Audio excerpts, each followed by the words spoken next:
بسم الله الرحمن الرحيم. الحمد لله نحمده ونستعينه ونستغفره ونؤمن به ونتوكل عليه ونعوذ بالله من شرور أنفسنا ومن سيئات أعمالنا ونعوذ بالله من شرور أنفسنا ومن سيئات أعمالنا من يهده الله فلا مضل له ومن يضلل فلا هادي له وأشهد أن لا إله إلا الله وحده لا شريك له وأشهد أن سيدنا ونبينا ومولانا محمدا عبده ورسوله صلى الله تعالى عليه وعلى آله وصحبه أجمعين. أما بعد فأعوذ بالله من الشيطان الرجيم. بسم الله الرحمن الرحيم. قل إن كنتم تحبون الله فاتبعوني يحببكم الله ويغفر لكم ذنوبكم والله غفور رحيم.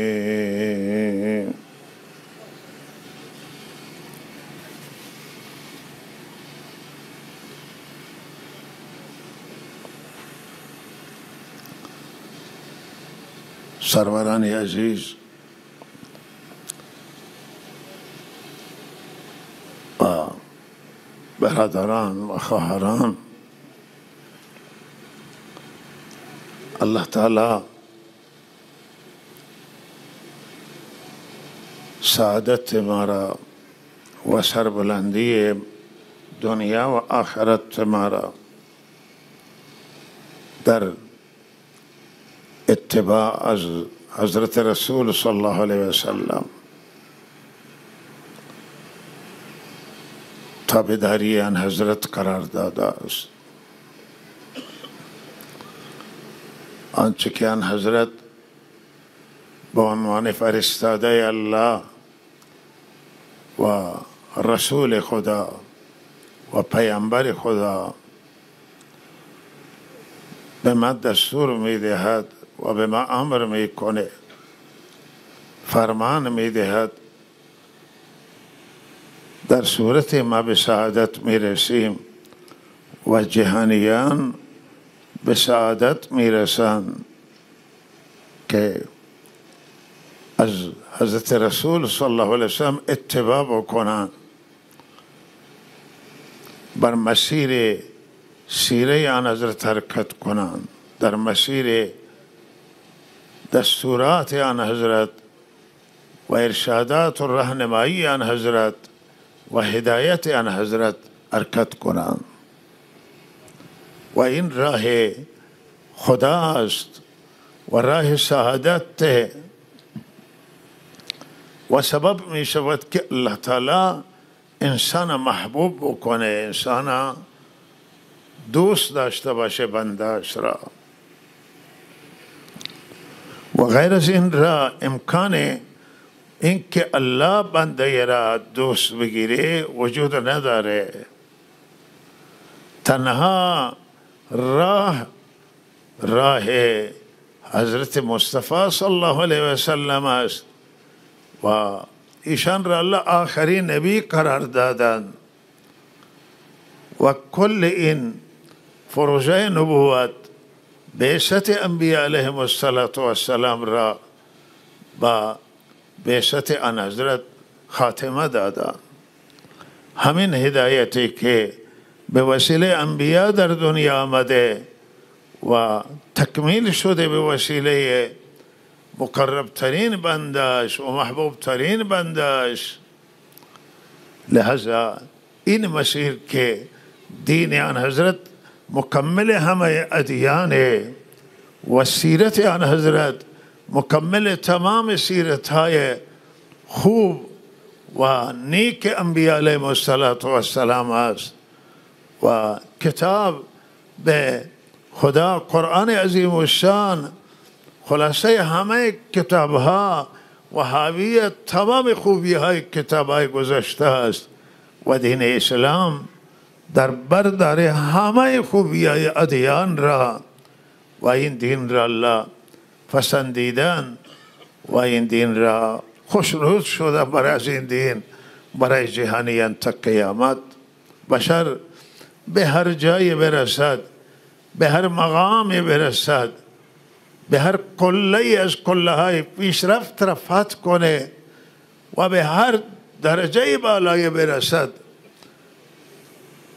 بشر نیازمند هست برای آن که محبت خدا را به دست بیاره و رضامندی خدا تعالی و خوشنودی پروردگار. دیگر راه هیچ نداره جز از اینکه از حضرت رسول صلی الله علیه و سلم اتباع بکنه و این تابعداری و این اطاعت آن حضرت صلی الله علیه و سلم اطاعت الله تعالی است. من یطیع الرسول فقد اطاع الله. هر کسی که حضرت رسول اطاعت کنه الله میگه به تحقیق، کلمه تحقیق به کار برده، به تحقیق که خدا را اطاعت حضرت رسول صلی الله علیه و سلم جداز هیچی که جداز اطاعت خدا نیست، بلی عین اطاعت پروردگار در اطاعت حضرت رسول صلی الله علیه و سلم است. و آن حضرت صلی الله علیه و سلم به تک تک دستورات خدا در قرآن چنان عمل کردن که عمل به قرآن، عمل به شریعت، عمل به دین و دستورات الهی اخلاق آن حضرت بود و طبیعت آن حضرت بود. غیر از این آن حضرت آرام نمی گرفتن، غیر از این انجام نمی دادن که الله تعالی دستور داده است. و آن حضرت زندگی آن حضرت نمونه از شریعت اسلام بود، نمونه از خوبی های دینه، نمونه از اخلاق، از ایمان، نمونه از بهترین عمل کردها. آن حضرت نمونه همه خوبی هستند و تمام خیران، نمونه از محبت الله تعالی است و زندگیشون یک نمونه عملی از دینه.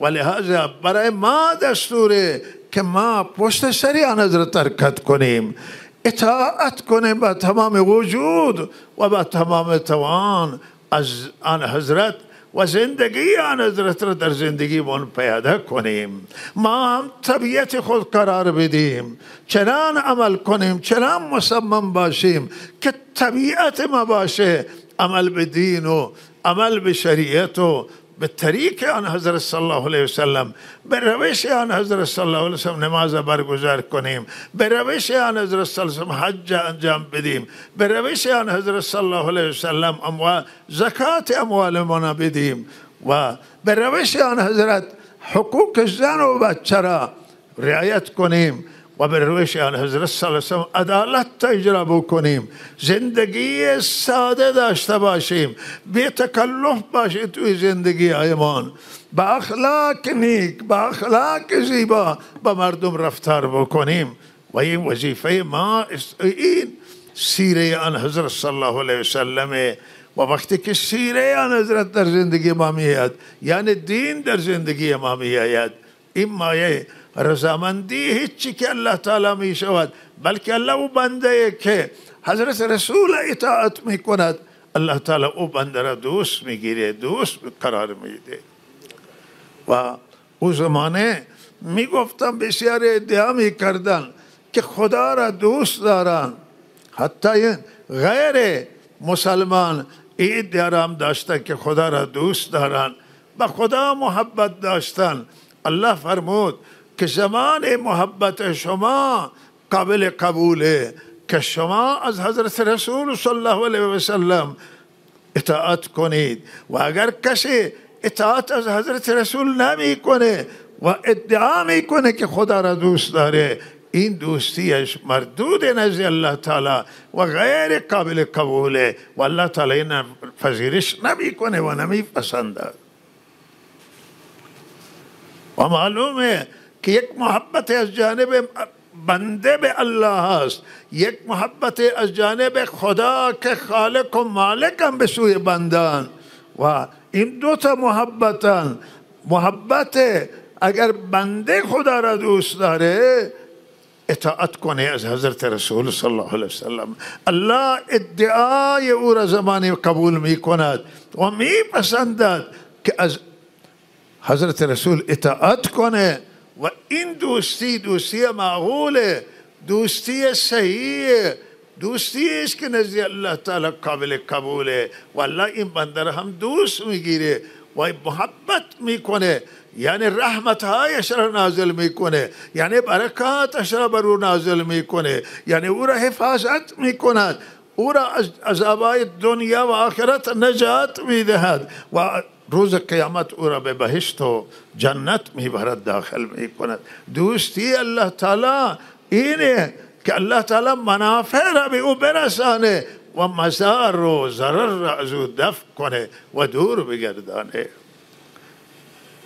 دوستی الله تعالی دوستی بر حقی است و دوستی را الله میپذیره که با واقعیت نزدیک باشه، با حقیقت نزدیک باشه، حقیقت داشته باشه و این زمانی است که محبت حضرت رسول صلی الله علیه وسلم باشه.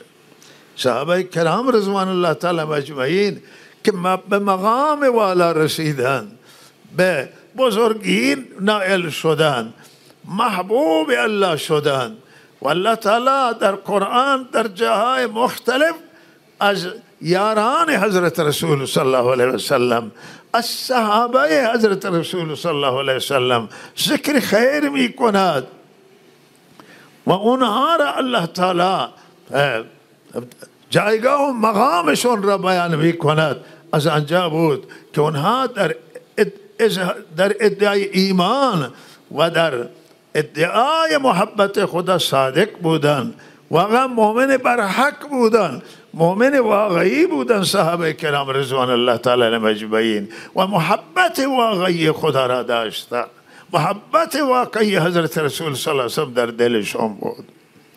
اونا در راه الله تعالی همه چیز را بر کف خودشون گذاشتن، دل را هم به دست گذاشتن، سر را هم به دست گذاشتن به برگاه الله تعالی و صادقانه بعد اونها در راه رضامندی الله تعالی قربانی دادن، الله را از جانانه اطاعت کردن، فرمان بردن، تا فرمان خدا را شنیدن در جا اطاعت کردن، مشوره نکردن، فکر نکردن، دستور خدا را عملی کردند و اجرا کردند و عمل کردند. اگر الله تعالی دستور میداد سختریک شما خانه هایتون بیرون بشید و خانه هایتون رو ویل کنید، شهر رو ویل بکنید، بیرون می شدن و اگر خدا اونها را دستور میداد که خودتون قتل کنید، صحابه کرام رضوان الله این کار انجام میدادن. اگر الله دستور میداد که برید توی دریا بریزید، خود را میریختد توی دریا و اگر میگفتد توی آتش بفرید، صحابه کرام این کار را میکردن. و گروه دیگری که ادعا داشتن و ایمان در قلب نداشتن، ادعای محبت خدا را کردن، الله تعالی فرمودن که آیا اینها واقعا دوست دارن خدا را؟ اگر دوست داشته باشه خدا را، اگر خدا فرمان صادر کنه فردا حضرت رسول اعلام بکنن که آی مردم شما از خانه ها بیرون بشید، یعنی خانه هایتون را به دیگران بدید، یعنی شهرتون را و زادگاهتون را ترک کنید، آیا این آماده این کار بکنن؟ قرآن آیه قرآن است که میگه قسم میخورن اینها که اطاعت میکنن، ولی اگر در چنان فرمان صادر بشه از جانب حضرت رسول صلی الله علیه وسلم آیا اطاعتش میکنند؟ در حالی که فرمان حضرت رسول صلی الله فرمان الله است. اطاعت از حضرت رسول اطاعت از الله تعالی است. و آیا اگر الله دستور بدن که شما خودتون قتل بکنید، آیا اینا حاضرن خودشون بکشن؟ نه خیر، این کار هرگز نمی کنند. الله چنان دستوری نمیدهد که شما به آتش برید. الله چنان دستوری نداده که شما خود را به دریا بریزید. این مثالی است که الله تعالی میخواست صداقت را مورد آزمایش قرار بدهد. اینایی که این حرفا را میزنن که ما اطاعت میکنیم و تسلیم شدیم در مقابل خدا و رسول، آیا آمدن اگر چنان دستور سخت به فرزن الله تعالی صادر بکنه، حضرت رسول صلی الله علیه وسلم اعلام بکنه، اطاعت میکنه؟ و اینها اطاعت نمیکنه. پس معلومه که این تعارفه. بسیار از این دوستی ها که امروز من و شما ادعاش را داریم با خدا تعارف میکنیم، این دوستی هم مثل همون دوستی اونهایی است که در حیات طیبه یا حضرت این حرفا را زدن. واقسموا بالله جاهد ایمانهم لئن امرتهم لیخرجن قل لا تقسموا. شما طاعتتون بگو که گفتن که قسم یاد کرده که حضرت رسول امر کنه از خانه ها را ترک خواهند کرد و اگر دستور بده اونا فرمان خواهند برد. والله گفته طاعت شما معروفه و قبلا شناخته شده است که شما چگونه اطاعت میکنید. شما نکردید در جنگ های سخت و در جنگ تبوک و برگشتید، روز احد برگشتید و در جنگ های احزاب هم فرار کردید و عذر کردید و برگشتید. طاعت شما را ما دیدیم. شما طاعتتون فقط شرف زبانی است و تعارف و حقیقت و واقعیت نداره.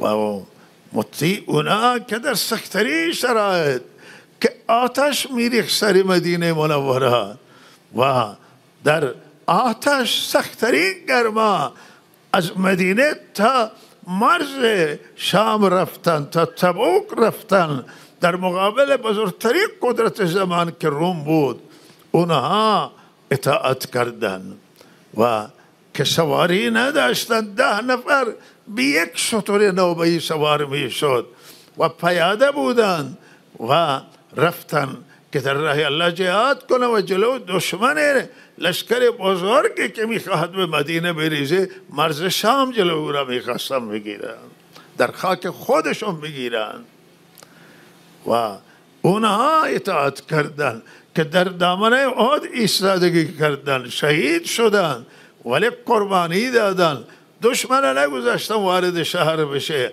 اونها اطاعت کردن که در روز احزاب مقاومت کردن و گرسنگی را در ایام خیلی گرسنگی سخت و سردی را در فصل سرما و زمستان تحمل کردن، به میدان ایستادن در مقابل دشمن، خندق بریدن، اونا اطاعت کردن. شما علیه اطاعت نیستید و شعار میدید.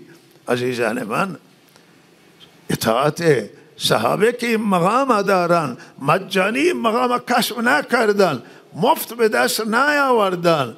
اونها در سختری شرایط که از تصور ما او شرایط خارجه، در مقابل او کسانی که میخواستن نور الله را خاموش کنن، چراغ خدا را خاموش کنن، میخواستن رسول خدا را از بین ببرن، اونها در مقابل ایستادگی کردن و جانان قربانی دادن و الله تعالی از اونا تعریف میکنه و اونها میگه که رضی الله عنهم و رضوان، الله از اونا اعلام رضایت کردن و میگه از خدا خوشنودن و خدا کمک امداد الله، از رحمت الله، از نصرت الله تعالی خوشنودن و خوشنودن که خدا پیامبر فرستاده برای اونها، هدایت فرستاده برای اونها و قرآن نازل کرده.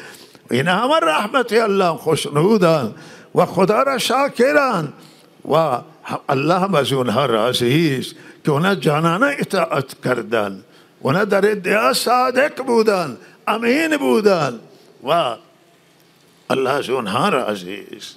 عزیزان من، الله هیچ وقت به ادعای زبان راضی نمیشه. الله حرف زبان اصلا قبول نداره، مردوده. حرف زبان به اون سنگ خورده، به کوه خورده و حرف باید دل باشه و ما دل به الله بدیم و از الله تعالی جانانه فرمان ببریم و اطاعت کنیم، در همه حال تحت فرمان الله باشیم. از قرآن عظیم الشان که کتاب آسمانیه و بهترین کتابه و خلاصه همه کتابهای آسمانی است و تمام خوبیهای کتابهای آسمانی در این کتاب موجوده. این کتاب اطاعت کنیم که این به قول علامه اقبال رحمه الله این کتاب نیست و چیزی دیگر است. کتاب فراوانه، دنیا پر از کتابه، ولی واقعا قرآن کتابی نیست، یک چیز دیگری، یک گوهر گرانبهایه، یک عزیزان من یک چیزی که دنیایش نداره. هم کتابه و کلام الله، کلام الله و هم معجزه است که دنیا نمیتونه اینا تغییر بده، تحریف بکنه، حرفها و کلماتش را جابجا بکنه. دنیا نمیتونه مثلش را بیاوره، یک کوچکترین سوره مثل قرآن بیاورد. دنیا عاجزه و درمانده است از مقابلهش و این کتاب عظیم و پیامبره که همه پیغمبران به وجود پیامبر اعظم در صف خود نبوت انبیا در صف خودشون افتخار دارم به آن حضرت و بهترین سیره را ارائه کرده، بهترین راه را برای من و شما نشان داده. کوتاه‌ترین راه به الله تعالی، راهی که در آن هیچ پیچ و خم وجود نداره، مستقیمه، صراط مستقیم من و شما راهنمایی کرده. نه توش انحراف موجوده، نه توش خرافات موجوده، نه توش مشکلات دیگر موجود است. به راه درست و راه راست به من و شما نشان داده. راه حضرت دین ابراهیم را به من و شما ارائه کرده که دین آن حضرت و دین حضرت ابراهیم دین واحده و این دین حنیفه، دینی که مائل از شرک و بت پرستیه، مائل از خرافات، مائل از خرابی هاست. این دین قویم و دینش راست و مستقیم و درستی الله تعالی من و شما را عنایت کرده است.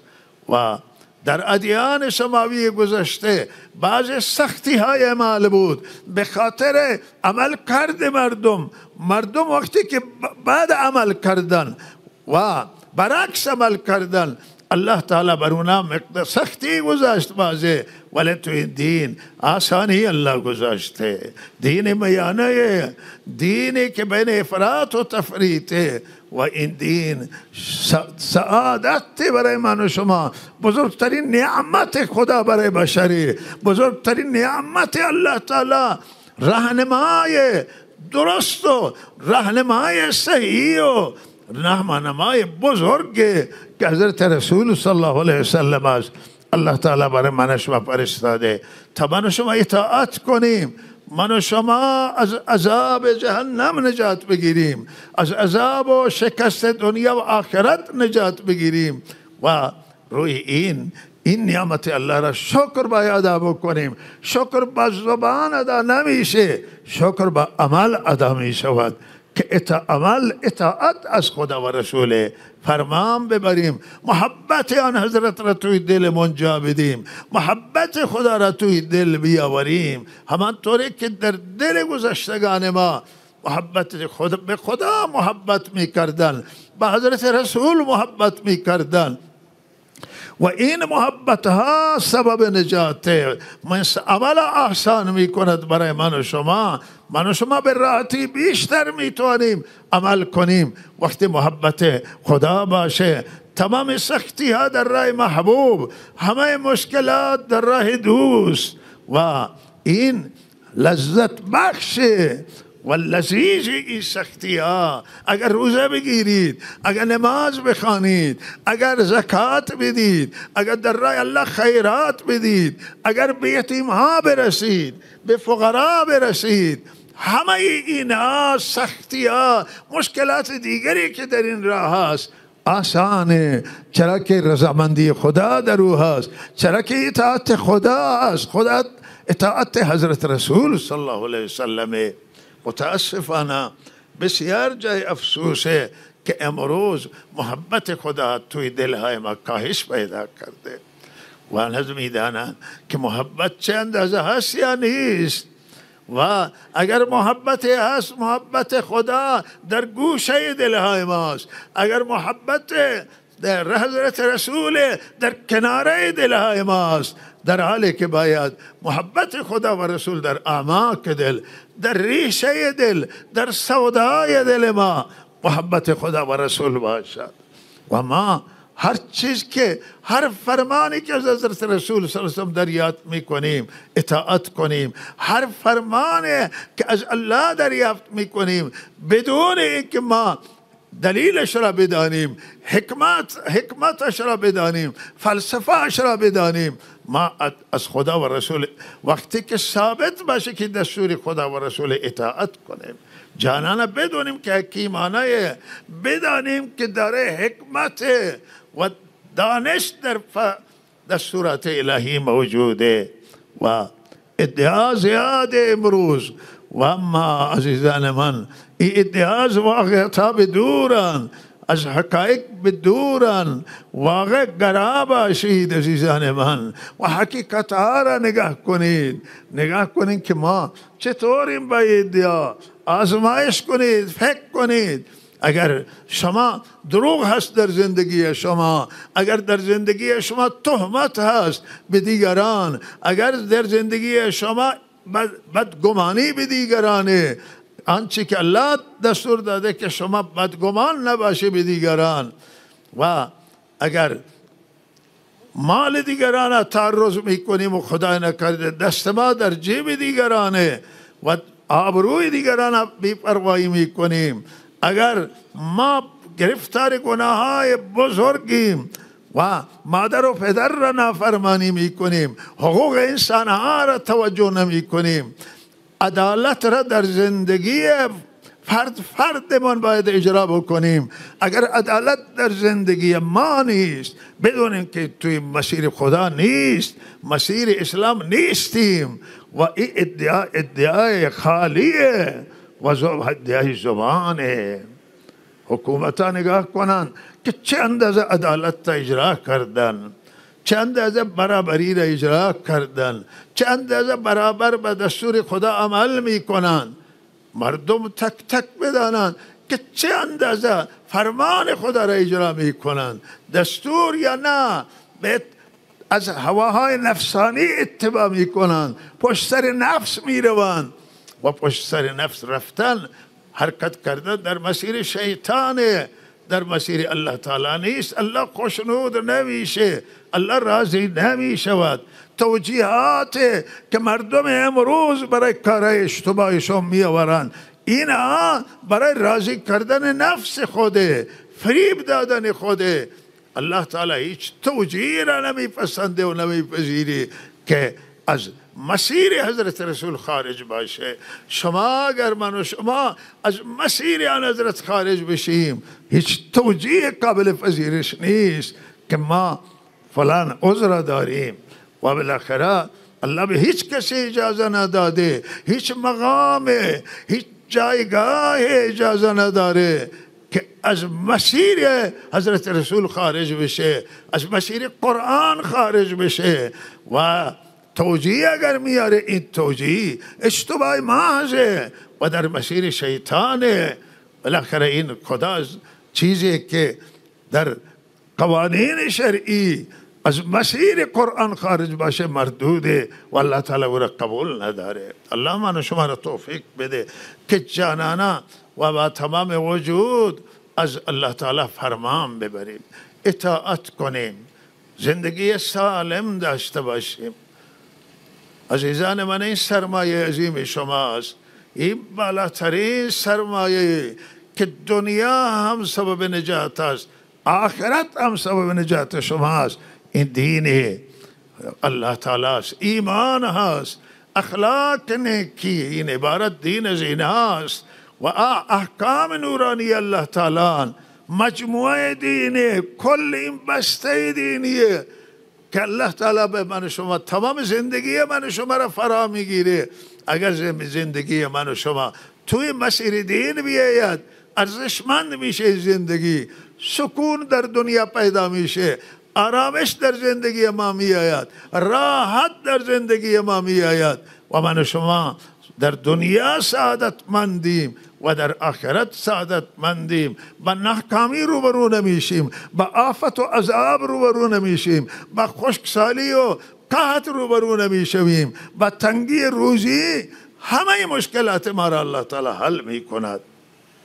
اما اگر از مسیر خارج بشیم، مسیر نفس بریم، هوای دین را برابر با نفس اون تحویل و توجیه بکنیم و مسیر ما مسیر نفس باشه، مسیر شیطان باشه و مسیر الله خدا و رسول نباشه و خودمون را دیندار بدانیم، یا هر چه بگیم بیفایده.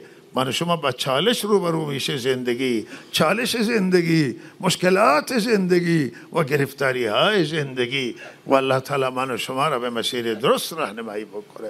جوانان، زنان و تمام طیف ها ببینید دستور خدا چه هست و با خدا زندگی بکنید.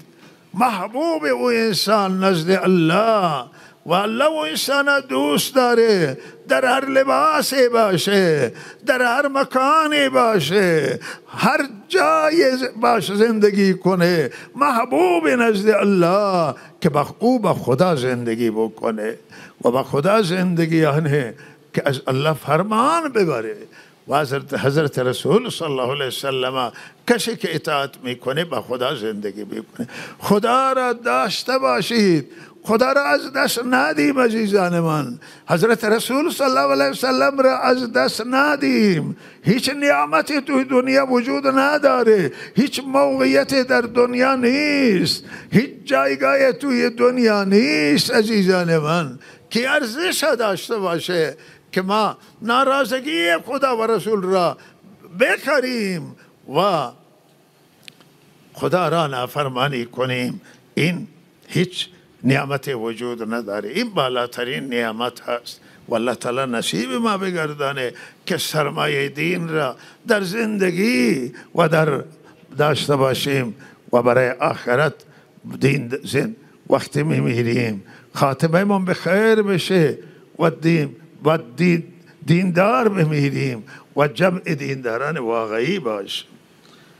بلکه رسانه ها یک چیزی پخش کردن که یکی از مسئولان سیاسی کشور گفتن که ما نمیدانیم که جنگ برای ما هزینه‌اش بیشتره یا مذاکره و گفتگو و این برای ما هزینه‌اش بیشتره.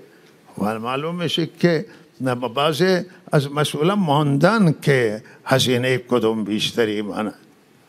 و ما خدمتتون چند جمله در رابطه با همین مسئله عرض می کنم که حضرت رسول صلی الله علیه وسلم وقتی که سال 6 هجری احرام بستن و آمدن برای عمره و دروازه مکه مکرمه که رسیدن، دشمن جلوش را گرفت و مردم مکه گفتن که اجازه نمیدن به مسلمانان که بیاین خانه کعبه را طواف بکنن، در حالی که خانه کعبه و سرزمین حرم وقف الله تعالی است و زمان ابراهیم الله تعالی این وقف کرده و الله تعالی در قرآن میگه که این برای کسانی که اینجا زندگی میکنن یا هر نقطه از دنیا زندگی میکنن، مکه مکرمه خان مسجد الحرام مال همه هست. الله تعالی میگه هیچ کسی اینجا حق بیشتری نداره. کسی من ساکن مکه،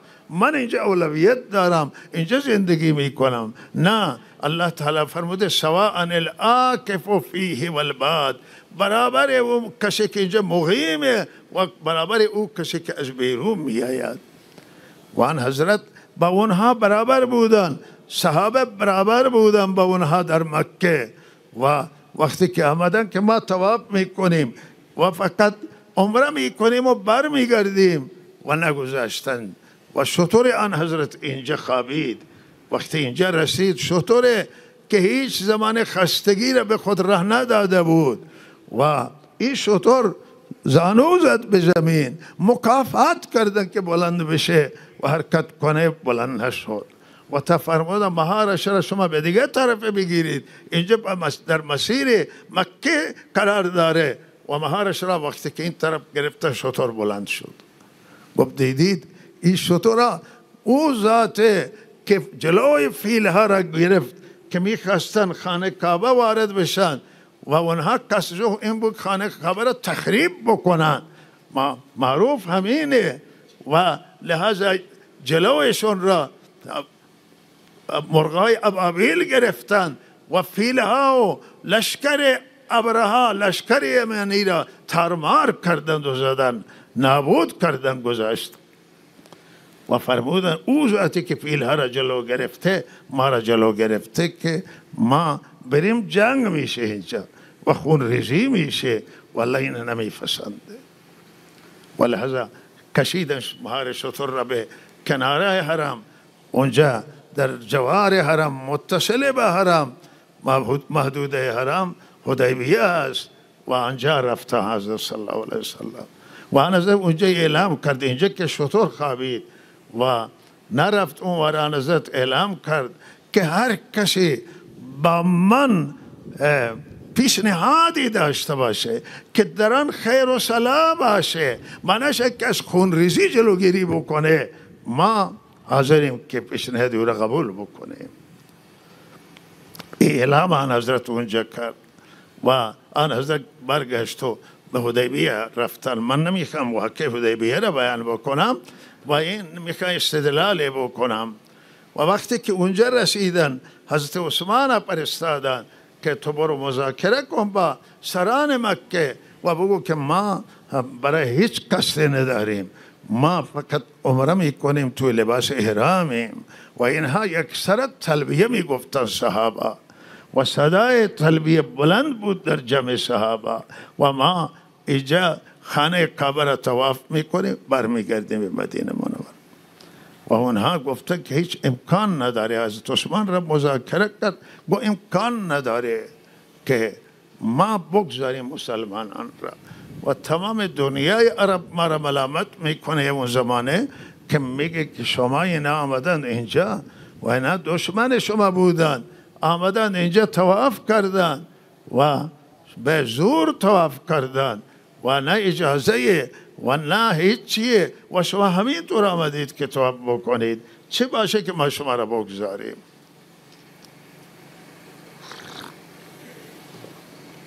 و به هر حال مذاکره شروع شد، ولی مذاکره را حضرت فرستاد مذاکره کنم. مذاکره شروع شد و در این مذاکره چون حضرت اعلام هم کرده بود که هر کسی هر پیشنهاد بده که در آن خیر و صلاح باشه، از خون ریزی جلوگیری بکنه، از جنگ جلوگیری بکنه، من قبول میکنم. و لحاظا یکی بعد دیگری مردم او زمانه قبایل عرب اینجا جمع شدند از جاهای دیگه که اینا مردم مکه را کمک کنند در مقابل مسلمانان. مذاکره شروع شد با حال که صحابه در درجه آخری درجه جوش جهاد را داشتن که بجنگن و مسیر را با شمشیر خالی بکنن و برای مرگ آماده بودن، ولی حضرت احساسات اونها را کنترل کردن. و تا اینکه آخر مذاکره که شد آن حضرت شرایط قبول کردن، چنان شرایط که صحابه اصلا در حالت مرگ بودن، از اینکه شرایط سختی گذاشتن، ولی آن حضرت برای اینکه خون ریزی نشه اینجا و مردم کشته نشن، مردم مکه کشته نشن، ما کشته نشیم، آن حضرت صلی الله علیه وسلم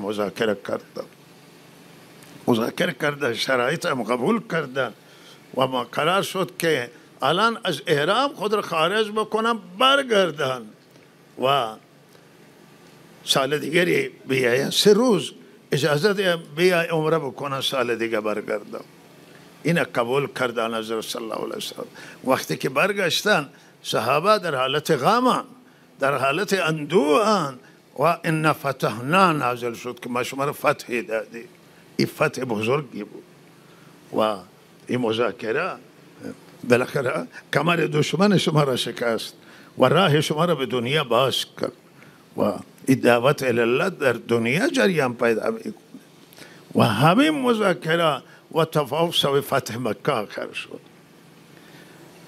و فیروزی شد و صحابه فیروز شدن، چون حضرت رسول اطاعت کردن به آن چیزی که در فکرشون رسید و برای اونها این معقول بود و جایی که فکرشون هم نرسید گفت فکر من نمیرسه، ولی آنچه که آن حضرت میگه درسته، اطاعت کردن.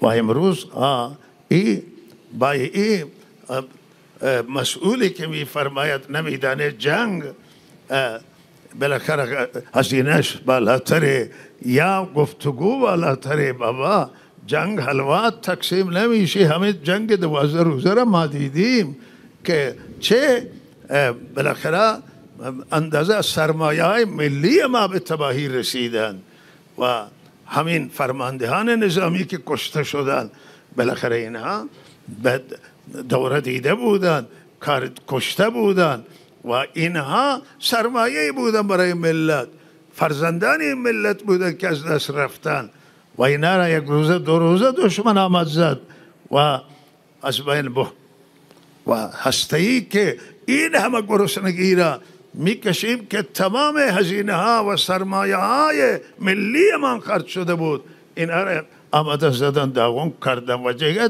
تلفات وارد شد، 1000 خورده نفر کشته شد و بالاخره جنگ نقصان داره، جنگ تلفات داره. آن حضرت به صحابه میفرمود ایها الناس لا تتمنوا لقاء العدو، ملاقات دشمن درخواست نکنید و تمنا نکنید که با دشمن شما بجنگید، این تمنا را گو نکنید، برای اینکه شما نمیدانید که چه پیش میآید. اونجا درگیری روبرو با کسانی بود که دشمنان دین خدا بودند، ولی فرمودند که دشمنان حضرت رسول بودند، فرمودند که شما تمنای جنگ نکنید صبر، ولی اگر شما با جنگ روبرو شدید استقامت کنید. جنگ به هیچ صورت قابل تمنا نیست، با هر کس باشه، با قوی باشه یا با ضعیف باشه، جنگ ضایعات خودش را داره. حدیث نباید ما تمنای ملاقات دشمن بکنیم و گفتگو نه، گفتگو خیره و گفتگو هزینهش پایینه و پایین تر است و بعد ما نگاهمون هم به دشمن نگاه کنیم، یک نگاه ما به دشمن باشه، یک نگاه ما به ملت باشه که ما الان در چه شرایطی هستیم، در چه وضعیتی ما قرار داریم و ما در شرایطیم که آب نداریم، نان نداریم، در شرایطی هستیم که برق نداریم، در شرایطی که بالاخره ملت گرفتاره و مردم گرفتاره و مهمترین رسالت حکومتها و دولتها توجه به ملت و دولتها نمایندگی ملت میکنند، به ملت خدمات برسانند، ملت در امنیت نگهداری بکنند، جنگها را از ملت دور بکنند، آفتها را از ملت دور بکنند، فقر را دور بکنند. اینا وظایف در یک دولت عرفان و هم شرعان و هم قانونان و لحاظا مسئولان باید نگاه کنن به ملت که ما الان در چه شرایطی زندگی میکنیم. آیا شرایطی هست که جنگی بر ما تحمیل بشه، یعنی تمام حکمت و تدبیر به کار ببریم که از جنگ دوری کنیم. متاسفانه طرف مقابل ما افراطی هستند و دولت اسرائیل یک دولت افراطگرای و نخست وزیرشون در راس افراطیونه و اینا هیچ منطق ندارن و بالاخره ما باید منطقه اختیار کنیم. ما هم متاسفیم که متاسفانه سالهای اخیر و دهه اخیر بیشتر در بسیاری از مراکز قدرت و تصمیم گیری افراد تند آمدند. ایرانی اند از مان ولی افراد تند و تیزی هستند و افراد میان رو و افراد که به هر حال افراد معتدلی هستند.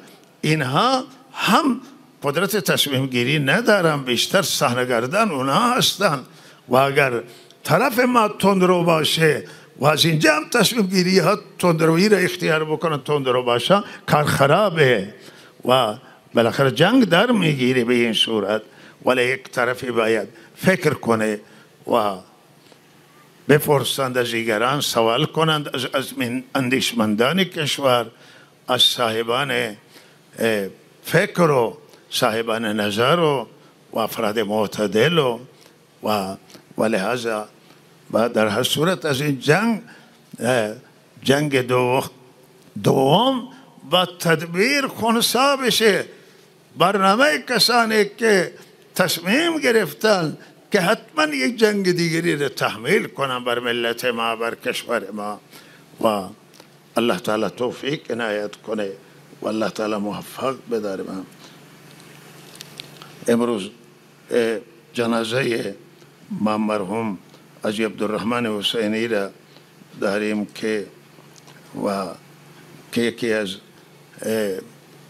معتمدین واقعا زاهدان بود و یکی از صالحین زاهدانه و مرحوم سید حاجی بود، مرحوم حاجی عبدالرحمن. واقعا اینها انسان شایسته بودند هر دو و هم بالاخره در امور مردم هم اینها تأثیر گذار بودند و هم در امور دینی خیلی تأثیر گذار بودند. از دوستان و به هر حال حامیان نزدیک حضرت مولانا رحمه الله تعالی مولانا عبدالعزیز بودند و حاجی عبدالرحمن رحمه الله تعالی عمر بابرکتی کردند و انسان بی آزار برای هیچ کسی نظر نداشتند و سالم زندگی کردند و با الله تعالی نزدیک بودند و دیندار و متدین بودند. الله تعالی ما را توفیق بده که همه ما سالم زندگی کنیم و وجود ما مایه خیر برای جامعه باشه و الله تعالی بهترین رحمت و برکات اشرا بر همه گذشتگان خصوصا حاجی عبدالرحمن نازل کنه که امرو داره به دار آخرت میره.